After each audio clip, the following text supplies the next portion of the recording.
This is the story of how World War II began, a slow, smouldering storm that swept across continents and forever reshaped our world. Welcome to Fall Asleep 2. If long, gentle journeys through history, philosophy, and the stars bring you comfort, consider subscribing so you'll always have another story waiting. Now, get comfortable. Let the world grow quiet, and let's get started. When the guns of the First World War finally fell silent in 1918, the world was left in a state of exhaustion, devastation, and disillusionment. Over 16 million lives had been lost in what many believed would be the war to end all wars. Across Europe, cities lay in ruin, empires had crumbled, and an entire generation bore the scars of conflict, both seen and unseen. The end of World War I didn't bring peace.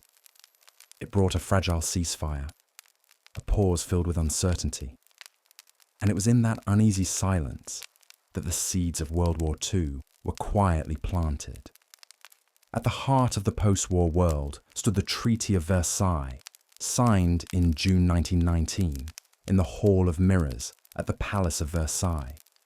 The treaty was a punitive document aimed primarily at Germany, the nation blamed for the war's outbreak. It imposed territorial losses, military restrictions, and enormous reparations on the defeated German state. The treaty's infamous Article 231, the War Guilt Clause, placed full responsibility for the war on Germany, a judgment that would foster bitterness for years to come.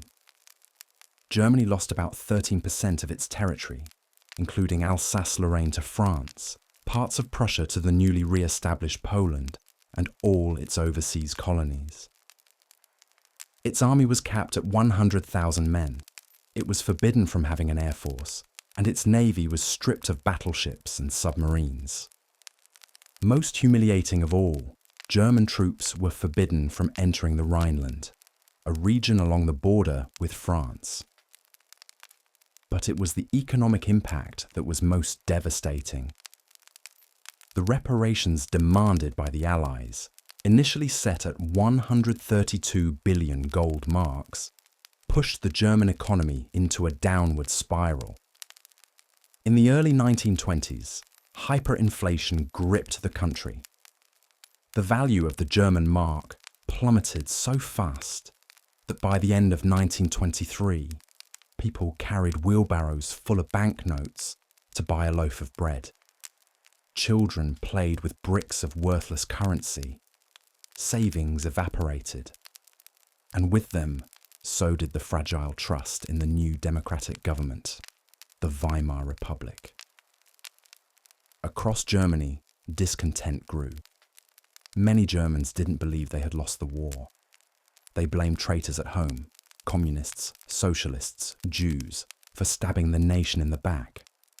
This stab-in-the-back myth, though false, spread like wildfire, fanned by nationalist rhetoric and deepening resentment. Meanwhile, the rest of Europe was hardly stable. The Russian Empire had collapsed during the war, giving rise to the Soviet Union. A new communist power viewed with suspicion and fear by many in the West. Italy, though technically on the winning side, felt shortchanged by the peace treaties and sank into political turmoil, paving the way for Benito Mussolini and his fascist party to seize power in 1922. Britain and France, though victorious, were weakened and cautious. They faced economic struggles of their own and were hesitant to become entangled in further conflict. The United States, having entered the First World War late, retreated into isolationism, refusing to join the newly formed League of Nations.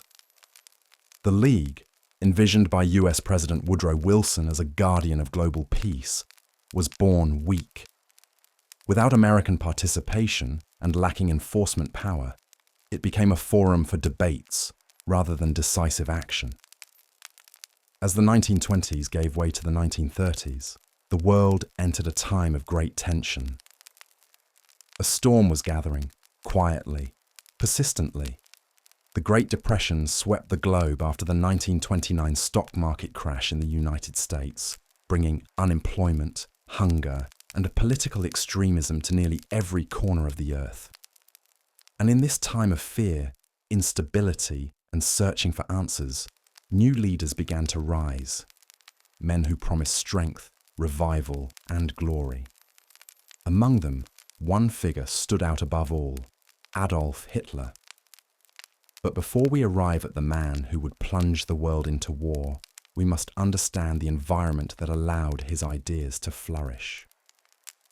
In the chaotic early years of the Weimar Republic, there were hundreds of political parties, constant elections, and endless street battles between paramilitary groups. Among them, a small nationalist party calling itself the National Socialist German Workers' Party, or Nazi Party, began to gain attention. Its leader, a fiery Austrian-born veteran with a gift for oratory and a deep hatred of communism and the Versailles Treaty, was named Adolf Hitler. In 1923, Hitler attempted a coup in Munich, the infamous Beer Hall Putsch. It failed. He was arrested and sentenced to 5 years in prison, though he served only 9 months. While behind bars, he wrote Mein Kampf, a rambling, hate-filled book outlining his beliefs and political vision. He spoke of Aryan supremacy, the need for Lebensraum, or living space, in the East, and the danger posed by Jews and communists. When Hitler left prison, he found a Germany slowly recovering under the leadership of moderate politicians. For a time, it seemed as though the threat of extremism had passed. But then, the global economy collapsed again in 1929, and Germany fell back into crisis.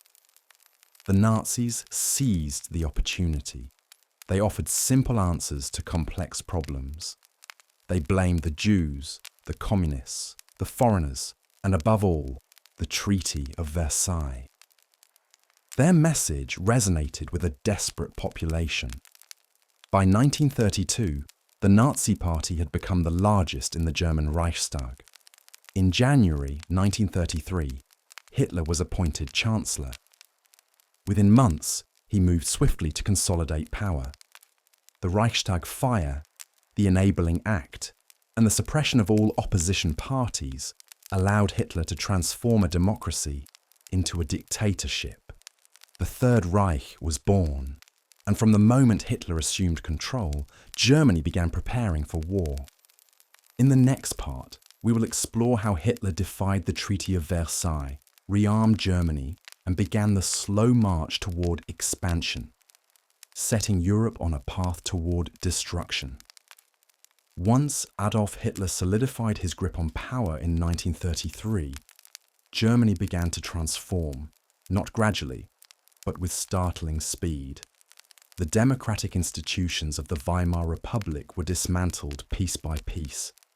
The press was muzzled, political opponents were jailed or killed, and a culture of fear and obedience settled over the nation like a heavy fog. But behind the slogans, speeches, and parades was a clear and chilling agenda: prepare Germany for war. One of Hitler's first major acts was to withdraw from the League of Nations in 1933. The gesture was symbolic, but potent. It signaled that Germany would no longer play by the rules of the post-war world order. The Versailles Treaty, with its strict limitations on the German military, would be ignored. In secret at first, then more openly, Hitler began to rearm the country. Factories that once produced civilian goods shifted toward the manufacture of weapons, tanks, and aircraft. The size of the German army swelled far beyond the treaty's limit of 100,000 men. A new air force, the Luftwaffe, was established. Naval construction ramped up, including submarines, another flagrant violation of Versailles. By 1935, Hitler no longer felt the need to hide his plans. He introduced conscription, a mandatory military draft, and announced the existence of a German air force. The reaction from Britain and France was muted. War-weary and still facing their own economic woes, they issued formal protests but took no meaningful action. This period of rearmament was framed not just as a necessity, but as a national revival. Nazi propaganda was masterful, portraying Hitler as a savior, restoring Germany's pride. Military parades filled the streets. Swastika flags adorned buildings. Radio broadcasts extolled the glory of the fatherland. The German people, weary of humiliation and hardship, embraced this new narrative. Unemployment plummeted as the arms industry expanded. Highways, the autobahns, were built not just for transportation, but to move troops swiftly in wartime. The economy surged. For many Germans, it seemed that Hitler had brought prosperity, strength, and purpose. But beneath the surface, the nation was being remade into a war machine. By 1936, Hitler was ready to test the resolve of the international community. In March of that year, he ordered German troops to enter the Rhineland, a demilitarized zone along the French border. According to the Treaty of Versailles, this move was strictly forbidden. It was a calculated gamble. The German army, still not fully modernized, had orders to retreat if the French intervened. But France did not act, nor did Britain. Once again, the Allies issued stern words, but no consequences. Hitler's gamble had paid off. Emboldened, Hitler grew more aggressive in his foreign policy. He looked to unite all German-speaking peoples under one Reich. Austria, his birthplace, was first. In March 1938, under intense pressure and the threat of invasion, Austria's government collapsed. German troops crossed the border, welcomed by cheering crowds. The event, known as the Anschluss, was the first major territorial expansion of Nazi Germany. Once again, the Western democracies stood aside. But Hitler's ambitions didn't stop with Austria. He turned next to Czechoslovakia, specifically the Sudetenland, a region home to a large ethnic German population. Claiming that the German minority there was being oppressed, Hitler demanded the territory be ceded to Germany. Czechoslovakia refused. The situation grew tense. In September 1938, British Prime Minister Neville Chamberlain and French leaders met with Hitler in Munich in a desperate attempt to avoid war. The result was the Munich Agreement, a deal that handed the Sudetenland to Germany in exchange for Hitler's promise of no further territorial claims. Chamberlain returned to Britain declaring peace for our time. But within months, Hitler had broken that promise. In March 1939, he invaded the rest of Czechoslovakia. It was a move that revealed the truth. Hitler was not simply reclaiming lost German lands. He was building an empire. Now, even Britain and France could no longer deny the threat. They pledged to protect Poland, the next likely target on Hitler's map. For the first time, they drew a line in the sand. But Hitler had anticipated this. He had no interest in a war on two fronts, fighting both France and the Soviet Union. So, he struck a shocking deal with his ideological enemy. On August 23, 1939, Nazi Germany and the Soviet Union signed the Molotov-Ribbentrop Pact, a non-aggression treaty with secret protocols dividing Eastern Europe between them. Poland would be carved up. Hitler had secured his eastern flank. A little over a week later, the storm broke. On September 1st, 1939, German forces invaded Poland from the west, using a strategy that would soon terrify the world. Blitzkrieg, lightning war. Tanks, aircraft, and fast-moving infantry shattered Polish defences with unprecedented speed and coordination. On September 3rd, Britain and France declared war on Germany. World War II had begun. The early morning of September 1st, 1939, was grey and still, a quiet that would not last.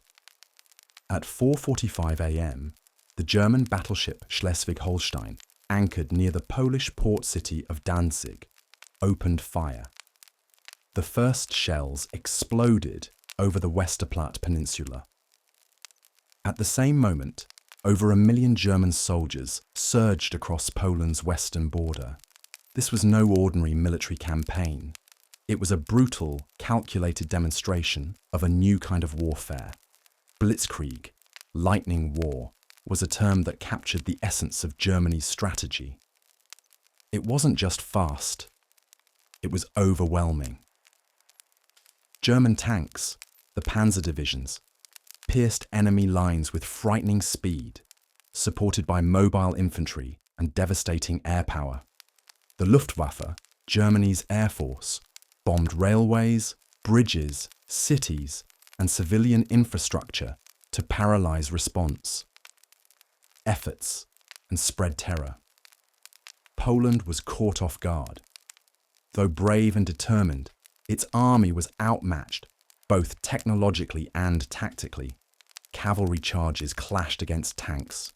Communications were disrupted. Cities were besieged. Within days, Warsaw was under aerial bombardment. But the final blow came not from the west, but from the east. On September 17, 1939, Soviet forces crossed into eastern Poland, fulfilling the secret clause of the Molotov-Ribbentrop Pact. Poland, squeezed between two of the most powerful armies in the world, was effectively doomed.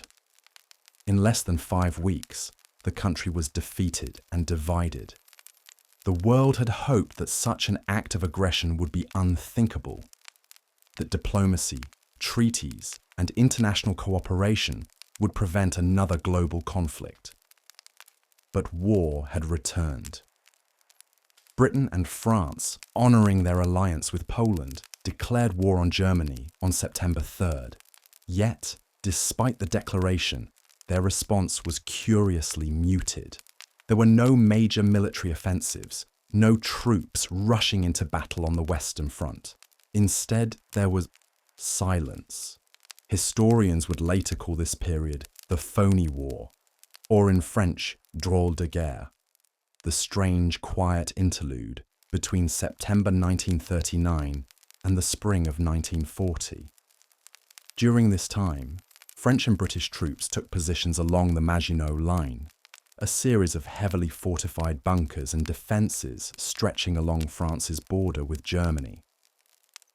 They waited, uneasy and uncertain, for the next German move. Planes occasionally scouted, artillery occasionally fired, but full-scale combat did not come. In Britain, preparations were underway. Gas masks were distributed. Air raid shelters were built.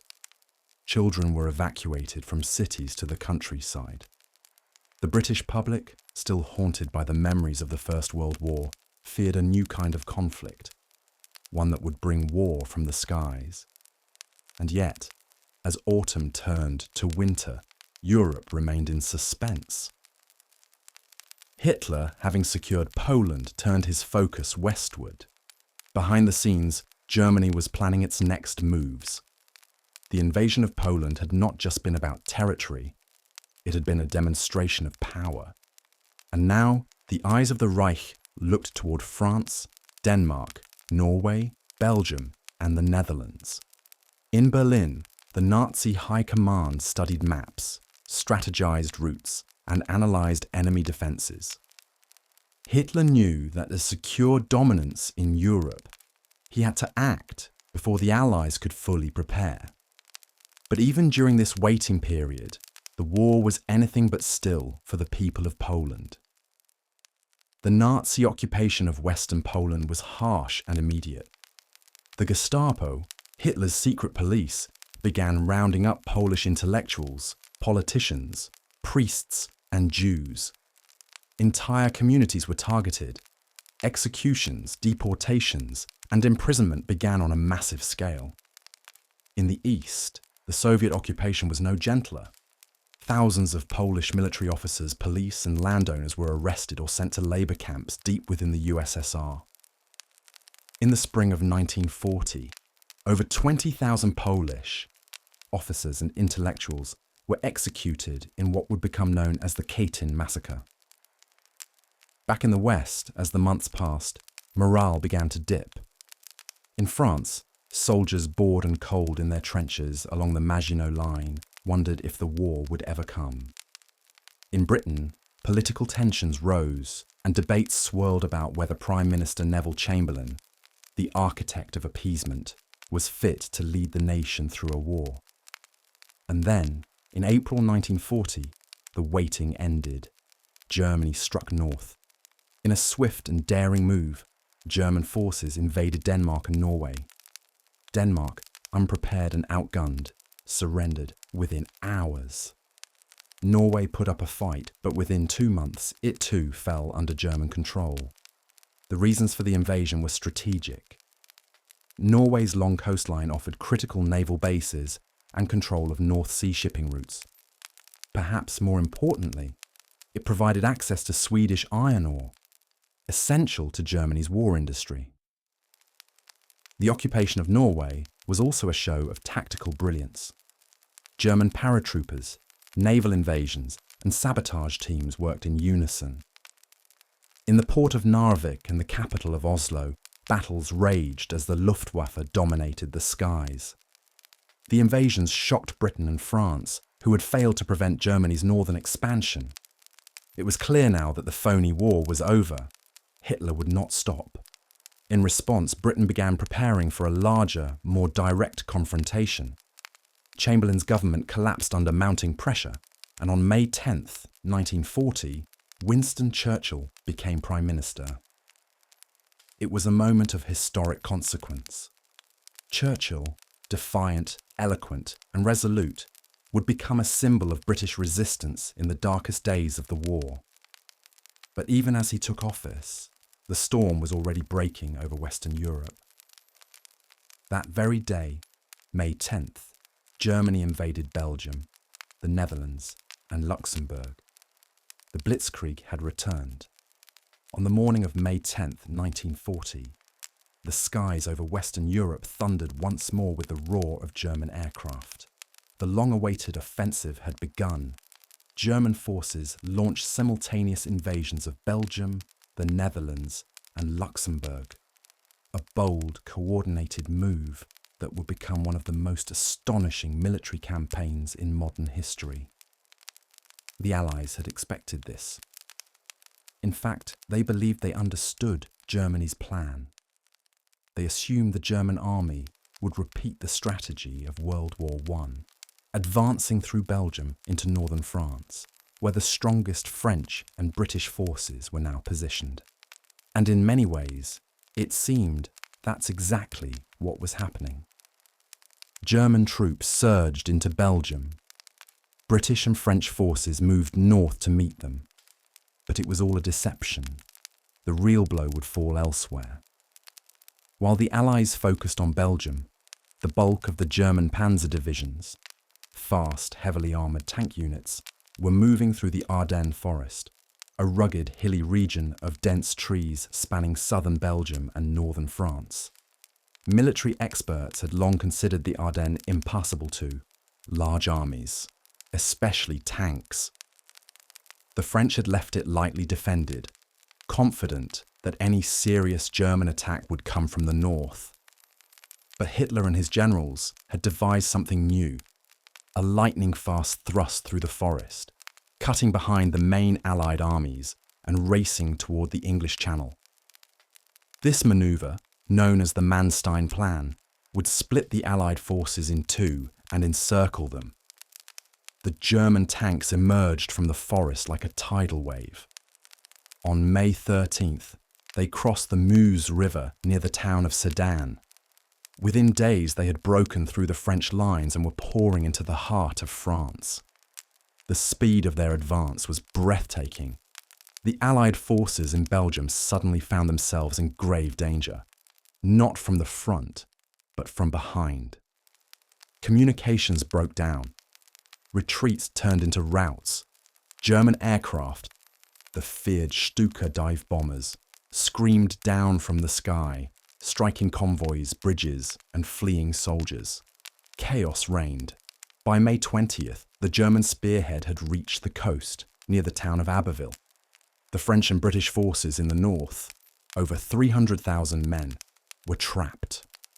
What followed was one of the most remarkable evacuations in military history, the evacuation of Dunkirk. On May 26th, British Prime Minister Winston Churchill ordered Operation Dynamo, a desperate effort to rescue the stranded Allied troops from the beaches of Dunkirk, a port town on the French coast. The situation was dire. German tanks were closing in. The Luftwaffe pounded the beaches. Yet, for reasons still debated by historians, Hitler ordered a halt to the tank advance. Some say it was to allow the infantry to catch up. Others believe he underestimated the urgency of the situation. That pause was all the Allies needed. Over the course of 9 days, from May 26th to June 4th, a ragtag fleet of over 800 vessels, naval destroyers, fishing boats, pleasure yachts, and ferries crossed the English Channel to rescue the trapped troops. Under constant air attack and bombardment, they carried over 338,000 soldiers to safety.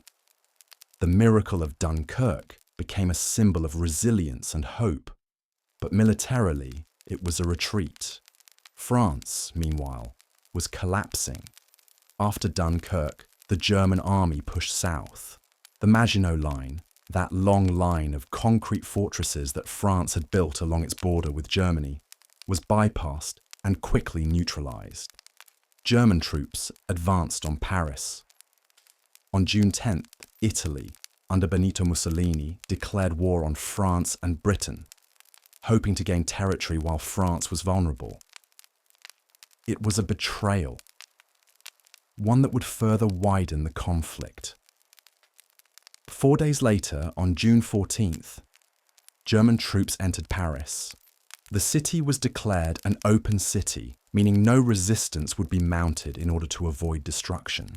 The sight of German soldiers marching through the Arc de Triomphe and down the Champs-Élysées was a profound psychological blow. France, proud, powerful, and culturally rich, had fallen.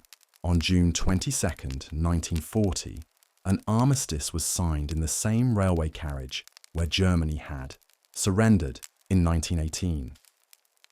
Hitler had chosen the location deliberately, a cruel gesture of revenge. Under the terms of the armistice, France was divided. The northern half and the Atlantic coast came under direct German occupation. The southern half remained nominally independent under a new regime based in the town of Vichy, led by Marshal Philippe Pétain. But Vichy France collaborated with the Nazis, enforcing their policies and turning over Jews and resistance members. Britain now stood alone. The fall of France sent shockwaves through the world. It shattered illusions of Allied strength and emboldened Hitler. Only the English Channel now separated Nazi Germany from the last major Western democracy in Europe. But Britain would not surrender. In the summer of 1940, as German soldiers patrolled the streets of Paris and Nazi flags fluttered over city halls across France, the focus of Hitler's ambitions turned across the English Channel. Britain remained defiant, but vulnerable. The continent was largely under Axis control. And now, for the first time in centuries, the United Kingdom faced the real possibility of invasion. The German plan was codenamed Operation Sea Lion, a full-scale amphibious invasion of southern England. But for the invasion to succeed, Germany needed control of the skies. The Luftwaffe had to eliminate the Royal Air Force, destroy British airfields, and cripple the country's ability to defend itself. So began one of the most pivotal air campaigns in history. The Battle of Britain officially began in July 1940. It was the first battle fought entirely by air forces.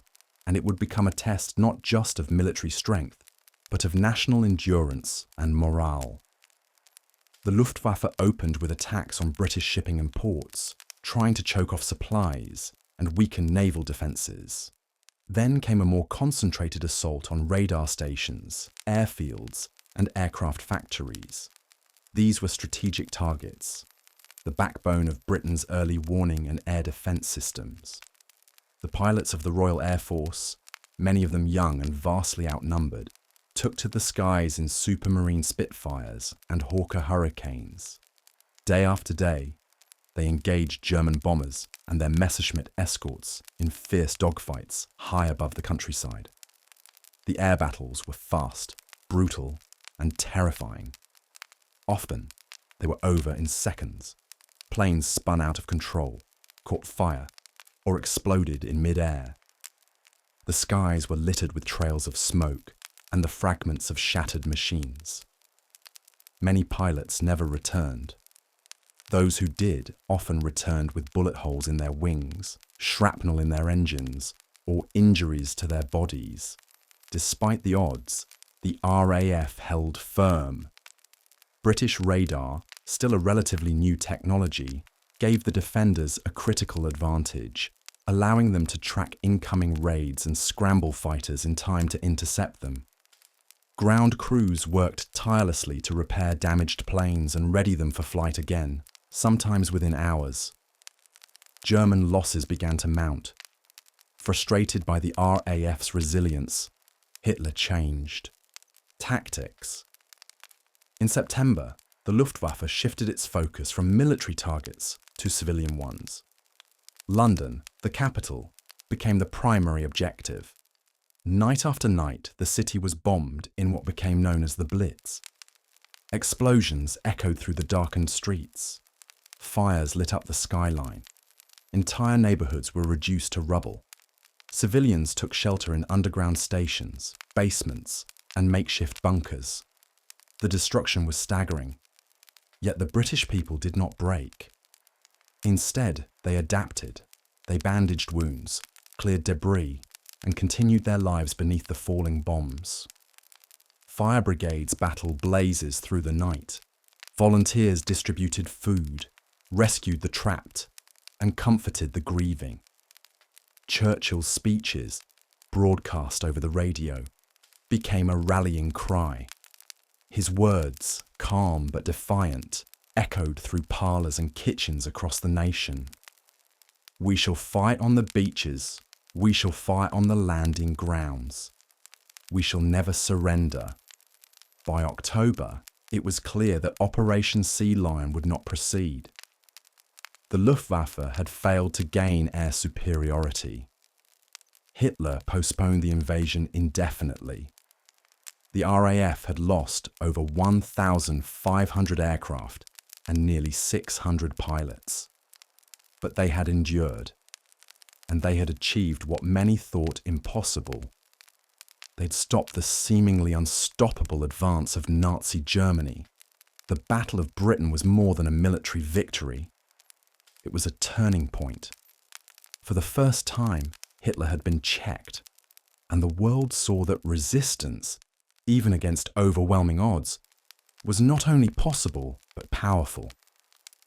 As winter approached, Germany turned its attention elsewhere, but the skies over Europe would not remain quiet for long. With Western Europe largely under German control and Britain refusing to fall, Hitler began turning his gaze eastward. His ambition was not simply conquest, it was ideological.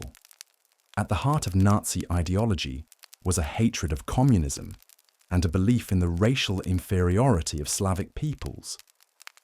For Hitler, the Soviet Union represented both a political enemy and a space to be colonized. A vast land to provide food, resources, and Lebensraum, living space, for the German people. Despite the non-aggression pact signed with the Soviet Union in 1939, Hitler had always intended to break it. He believed that a swift and brutal campaign against the USSR would collapse the regime and leave the East open for German domination. In his mind, it would be the greatest conquest in history. The operation was codenamed Barbarossa, after the medieval German emperor. It would become the largest military invasion in human history. On the morning of June 22nd, 1941, without warning, over 3 million German troops surged across an 1,800-mile front into the Soviet Union. Thousands of tanks, artillery pieces, and aircraft led the assault. The Luftwaffe bombed Soviet airfields before planes could even take off. Railroads, supply depots, and communication centers were targeted with ruthless precision. Soviet forces were caught off guard. Despite warnings and intelligence reports, Stalin had refused to believe that Hitler would invade. The Red Army was ill-prepared, poorly positioned, and reeling from Stalin's purges in the 1930s, which had eliminated much of its officer corps. Entire Soviet divisions were surrounded and captured in the first weeks of fighting. By July, German troops had advanced hundreds of miles into Soviet territory. The scale of the campaign was staggering. Army Group North pushed toward Leningrad. Army Group Center drove toward Moscow. Army Group South moved into Ukraine, aiming to capture its fertile lands and vast resources. German troops were met with both shock and silence, and then resistance. The Soviet people responded with a grim, desperate fury. Cities were fortified, factories were disassembled and moved east, beyond the Ural Mountains, out of German reach. Civilians and soldiers alike dug trenches, built barricades, and took up arms. Stalin gave his now famous order, "Not one step back." The summer of 1941 was one of German triumph. But as the months wore on, the tide began to slow. The distances were immense. The roads turned to mud with autumn rains. Supplies grew thin. Resistance grew fierce. And then came the Russian winter. By November, German troops were at the gates of Moscow, but temperatures plummeted below freezing. Snow and ice choked the roads. Engines seized. Weapons jammed. Soldiers, many without proper winter clothing, froze in their sleep. Meanwhile, Soviet reinforcements arrived. Fresh divisions from Siberia, trained and equipped for the cold. They counterattacked with brutal force, pushing the Germans back from the capital. Operation Barbarossa, which had begun as a campaign of speed and destruction, became a war of attrition. But the Eastern Front was not only a battlefield, it became the site of unprecedented cruelty. The Nazis viewed the war against the Soviet Union as a war of extermination. Behind the front lines, special units known as Einsatzgruppen carried out mass shootings of Jews, communists, and civilians. Entire villages were burned. Tens of thousands were executed in fields, forests, and ravines. The Holocaust, already underway, expanded dramatically in the east. In places like Babi Yar, near Kiev, thousands of Jews were marched to their deaths over the course of just days. In the Baltic states, Belarus, and occupied Russia, entire communities were wiped out. The brutality was systematic, and it was ideological. The Nazi regime saw the Soviet Union not as a political enemy, but as a racial and existential threat to be annihilated.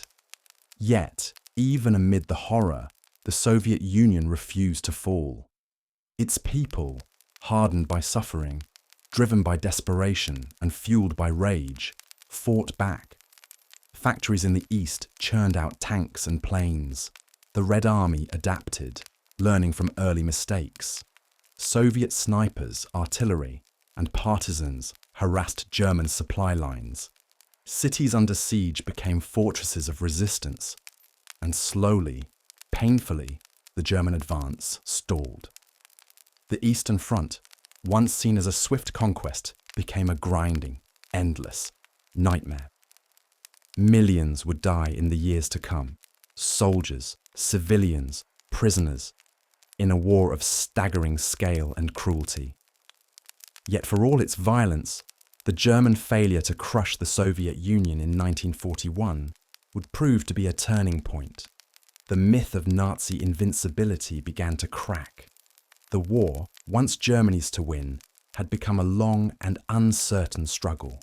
While Europe burned and the Soviet Union fought for survival, events on the other side of the world were accelerating toward a second front that would expand the war into a truly global conflict. In East Asia, Japan had long harbored imperial ambitions.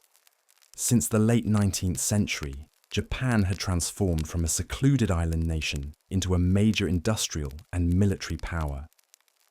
Victories over China in 1895 and Russia in 1905 gave Japan control over Korea and influence in Manchuria. By the 1930s, expansion was no longer just an ambition. It was official policy. In 1931, Japan invaded Manchuria, setting up a puppet state called Manchukuo. The League of Nations condemned the act, but took no real action. Emboldened, Japan pushed further into China in 1937, launching a full-scale invasion. Cities like Shanghai and Nanjing fell under Japanese control. In Nanjing, hundreds of thousands of civilians were murdered in what would become known as the Nanjing Massacre, a brutal atrocity that shocked the world. As Japan continued its conquest, it found itself increasingly isolated. The United States, Britain, and the Netherlands imposed economic sanctions, freezing Japanese assets and cutting off access to vital resources, most importantly, oil. Japan, dependent on imported oil to fuel its navy and industry, saw these sanctions as a threat to its survival. Faced with the choice of retreat or escalation, Japan chose war. The Japanese leadership believed that swift, decisive action could cripple Western influence in the Pacific. They aimed to knock the United States out of the war before it could fully mobilize, seize the resource-rich territories of Southeast Asia, and establish a defensive perimeter that would be too costly for the Allies to breach. Their first target, the American naval base at Pearl Harbor. On the morning of December 7th, 1941, a fleet of Japanese aircraft carriers launched over 350 planes in a surprise attack on the US Pacific Fleet anchored in Hawaii. The attack began just before 8 a.m. and lasted less than 2 hours.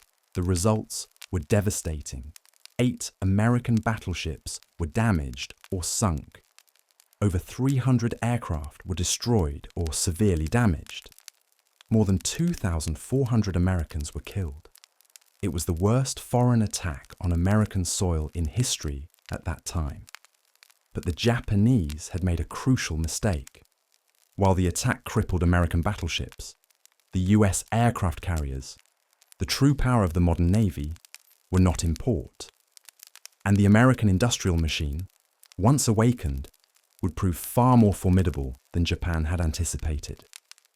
The next day, President Franklin D. Roosevelt addressed Congress in a somber and forceful speech, calling December 7th, "a date which will live in infamy." Congress declared war on Japan almost immediately. 3 days later, Germany and Italy, allies of Japan under the Tripartite Pact, declared war on the United States. In turn, the US declared war on them. World War II was now truly a world war. The conflict spread rapidly across the Pacific. Japanese forces launched simultaneous attacks on American, British, and Dutch territories. Guam, Wake Island, the Philippines, Hong Kong, and Malaya were all targeted. One by one, they fell under Japanese control. The conquest was rapid and brutal. In the Philippines, American and Filipino troops under General Douglas MacArthur made a valiant stand on the Bataan Peninsula, but after months of fighting, they were forced to surrender in April 1942. The survivors were subjected to the infamous Bataan Death March, a forced trek of over 60 miles through brutal heat and with little food or water. Thousands died along the way. In Southeast Asia, the British suffered major defeats. Singapore, once considered an impregnable fortress, fell in February 1942. Over 80,000 troops were captured. It was one of the greatest surrenders in British military history. By mid-1942, the Japanese Empire stretched from the Pacific Islands in the east to Burma in the west, and from the Aleutian Islands in the north to the jungles of New Guinea in the south. It seemed unstoppable. But in the United States, factories roared to life. Soldiers enlisted by the millions. A vast network of supply chains, shipyards, and airfields was constructed. Women entered the workforce in record numbers, filling roles traditionally held by men. The American war machine was awakening. Japan had won a string of early victories, but it had also awakened a sleeping giant. And soon, that giant would strike back. The early months of 1942 were dark ones for the Allies. In Europe, Nazi Germany still controlled most of the continent. And in the Pacific, Japan's empire was growing at a staggering rate. Yet beneath the surface of defeat, something was beginning to shift. The first crack in Japan's dominance came in a remote corner of the Pacific Ocean, at the Battle of the Coral Sea in May 1942. This was the first naval battle in which opposing ships never actually saw one another.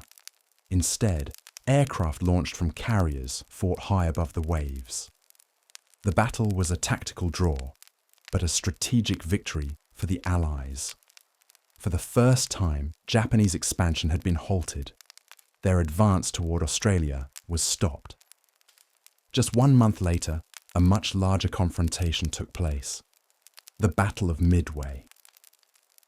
Midway Atoll, a tiny set of islands in the Central Pacific, became the stage for one of the most consequential battles of the entire war. The Japanese aimed to lure the remaining American aircraft carriers into a trap and destroy them, securing total naval dominance. But American code breakers had cracked parts of the Japanese naval code. Admiral Chester Nimitz knew what was coming. On June 4th, 1942, American carriers lay in wait. When the Japanese fleet launched its initial attack on Midway, American planes responded. The battle that followed was chaotic and brutal. Waves of American torpedo bombers were shot down. But then, in a stroke of timing and luck, US dive bombers arrived just as Japanese carriers were refueling and rearming planes on their decks. In a matter of minutes, 3 Japanese carriers were ablaze. A 4th followed soon after. The loss was catastrophic for Japan. 4 of its 6 main carriers, the same ones that had attacked Pearl Harbor, were gone, along with hundreds of experienced pilots. The tide had turned. From that point forward, Japan was on the defensive. The Allies began a slow, grinding campaign of island hopping, capturing strategic islands while bypassing others, steadily moving closer to Japan. Meanwhile, in the Soviet Union, another turning point was taking shape. In the summer of 1942, Hitler launched a new offensive on the Eastern Front, this time aimed at capturing the oil-rich Caucasus region and the city of Stalingrad on the Volga River. It was more than a strategic target. The city bore Stalin's name, and its capture would be both a symbolic and psychological blow. The battle that followed would become one of the bloodiest in human history. Stalingrad, a sprawling industrial city, became a death trap. German and Soviet forces fought house to house, room to room in the ruins. Snipers, grenades, flamethrowers, and bayonets turned factories and apartment blocks into battlefields. As winter set in, the Soviet plan unfolded. On November 19, 1942, Soviet forces launched Operation Uranus, a massive counteroffensive aimed not at the city itself, but at the weaker Axis armies guarding the German flanks. Romanian and Italian divisions crumbled under the assault.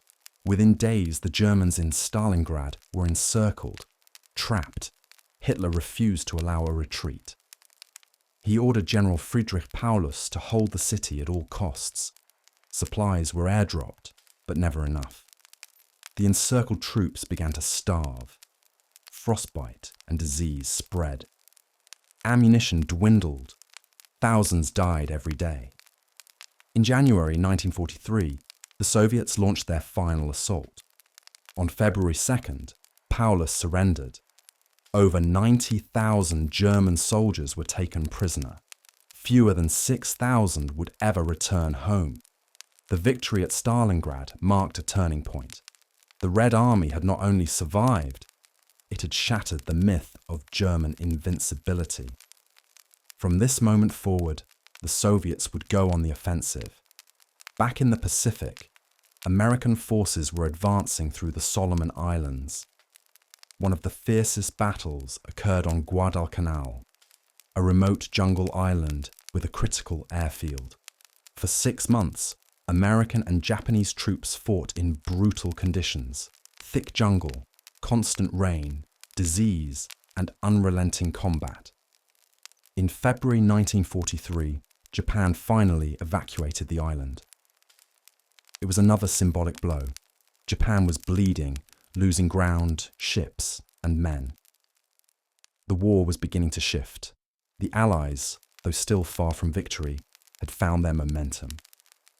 Across 2 vast oceans, the Axis powers were now being pushed back, slowly, relentlessly, with immense cost.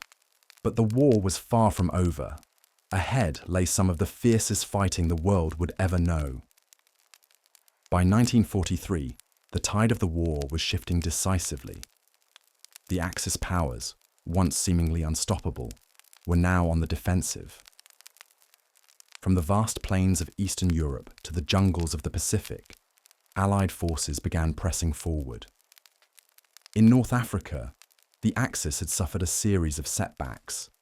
German General Erwin Rommel, the Desert Fox, had led a bold campaign across Libya and into Egypt. But in late 1942, British forces under General Bernard Montgomery turned the tide at the Battle of El Alamein. With this victory, the Allies halted the Axis advance toward the Suez Canal and forced a retreat across the desert. Around the same time, American and British forces launched Operation Torch, an amphibious invasion of North Africa, landing in the French Algeria and Morocco. Caught between advancing Allied forces from the east and west, the Axis troops were eventually trapped in Tunisia. In May 1943, over 250,000 German and Italian soldiers surrendered. With North Africa secured, the Allies turned their attention to Europe's underbelly, Italy. In July 1943, Allied troops invaded the island of Sicily. The campaign was fierce, but after weeks of fighting, the island fell. The invasion had another consequence. It led to the collapse of Mussolini's regime. The Italian dictator was arrested by his own government. Italy soon signed an armistice with the Allies. But Germany reacted swiftly. Hitler ordered German troops to occupy northern and central Italy. Mussolini was rescued by German commandos and installed as the leader of a puppet state. The fighting in Italy continued, brutal and slow, as the Allies pushed north through mountainous terrain and entrenched German positions. Back on the Eastern Front, the Soviet Red Army was advancing westward. After the victory at Stalingrad, momentum had shifted. In July 1943, the Germans launched Operation Citadel, an attempt to regain initiative by attacking Soviet forces around the city of Kursk. It was the largest tank battle in history. Thousands of tanks clashed across open fields and narrow roads. The Soviets had anticipated the attack and built deep defenses. When the German assault failed, the Soviets counterattacked, pushing the enemy back. From that point on, the Red Army would continue driving the Germans westward. retaking cities, liberating villages, and uncovering the horrors of occupation. In the skies over Germany, a different battle was taking place. Allied bombers, British by night and American by day, pounded German industrial centres. Cities like Hamburg, Cologne, and Dresden were targeted in massive bombing raids. The goal was to cripple Germany's ability to wage war, to destroy factories, supply lines, and morale. But the raids also devastated civilian populations. Firestorms engulfed entire neighbourhoods. Thousands died in a single night. The air war raised deep moral questions that would echo long after the war ended. Meanwhile, in the Pacific, the island-hopping campaign continued. American forces captured island after island, Tarawa, the Marshalls, Saipan and Guam. Each victory brought them closer to Japan, but each was costly. On some islands, Japanese troops fought to the last man. Civilians were often caught in the crossfire, and in some cases encouraged or coerced into mass suicides by Japanese propaganda that warned of unspeakable horrors at the hands of the Americans. The Battle of Leyte Gulf in October 1944 marked a turning point in naval warfare. It was the largest naval battle in history. Japanese forces tried to halt the American invasion of the Philippines, but suffered devastating losses. During the battle, Japan launched its first organized kamikaze attacks, suicide missions in which pilots deliberately crashed explosive-laden aircraft into Allied ships. It was a desperate tactic, born of dwindling resources and rising hopelessness. By late 1944, Japan's position was crumbling, its navy was crippled, its cities were increasingly vulnerable to air raids, and its people were beginning to suffer from shortages and fear. In Europe, the Allies were preparing for their final push. Plans were underway for an invasion of Nazi-occupied France, a massive, coordinated assault that would bring American, British, Canadian, and other Allied forces together for the greatest amphibious operation ever attempted. As spring turned to summer in 1944, soldiers trained. Equipment was loaded. The coasts of southern England were lined with men and machines waiting for the signal. The goal was clear: to strike at the heart of Nazi Germany, to open a new front in the West and hasten the end of the war. All across the world, the pieces were falling into place. The Axis powers were weakened, but still dangerous. The fighting ahead would be brutal, but the end was drawing near. In the early hours of June 6, 1944, the sky above Normandy filled with the low hum of aircraft. Paratroopers leapt into the darkness, descending behind enemy lines. A few hours later, as dawn broke, the largest amphibious invasion in history began. This was D-Day, Operation Overlord, the beginning of the Allied liberation of Western Europe. More than 150,000 troops stormed the beaches of northern France, Utah, Omaha, Gold, Juno and Sword, facing entrenched German defences, rough seas and machine gun fire. Allied forces fought their way ashore. Casualties were high, especially at Omaha Beach, where American soldiers faced steep cliffs and intense resistance. But by the end of the day, the beachheads were secured. The liberation of France had begun. In the weeks that followed, Allied forces poured into France. Town by town, they pushed the Germans back. French resistance fighters rose up in coordination with the advancing armies. Paris was liberated on August 25, 1944.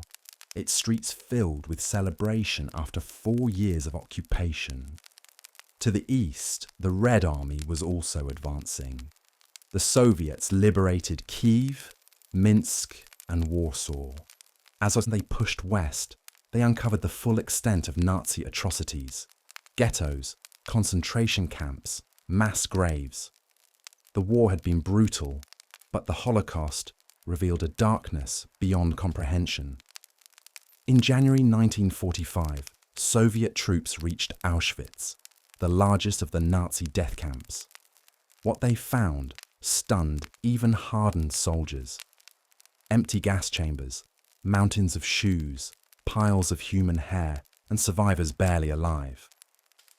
Back on the Western Front, the Germans launched one final desperate offensive in December 1944, the Battle of the Bulge. It was a surprise attack through the dense Ardennes forest, the same region Germany had used in 1940. For weeks, the Allies were caught off guard. Snow and fog grounded aircraft. Supply lines were stretched thin. American forces in places like Bastogne were surrounded, outnumbered, and nearly overrun. But they held. The weather cleared. Reinforcements arrived. The German offensive failed. From that point on, the war in Europe became a matter of time.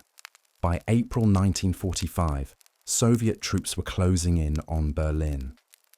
In the city's final days, the sounds of artillery echoed through the streets. Buildings crumbled. Civilians fled.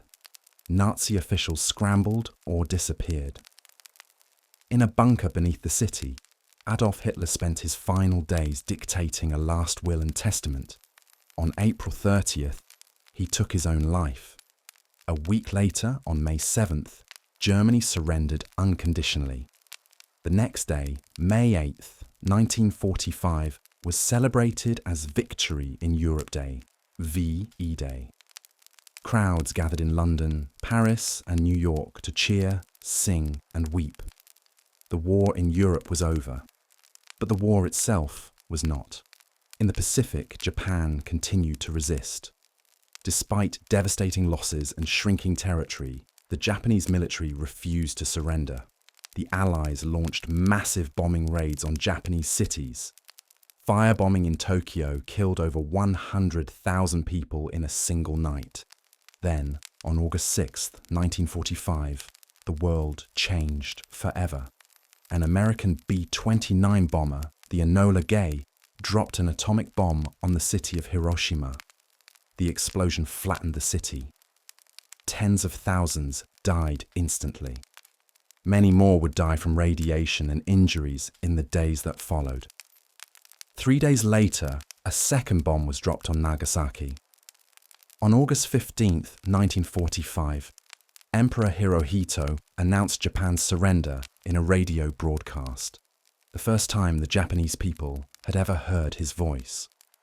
On September 2, 1945, aboard the USS Missouri in Tokyo Bay, Japan signed the formal surrender documents. World War II was over. It had lasted 6 years. It had cost the lives of over 70 million people. It had reshaped the map, destroyed empires, and unleashed weapons of unimaginable power. But amid the ashes, a new world began to emerge. The United Nations was founded with the hope of preventing future conflict. Europe would slowly rebuild. The Cold War would rise from the rubble, dividing East and West. And generations would struggle to understand the enormity of what had happened and what it meant. This was how World War II began, and how, after unimaginable loss, it finally came to an end.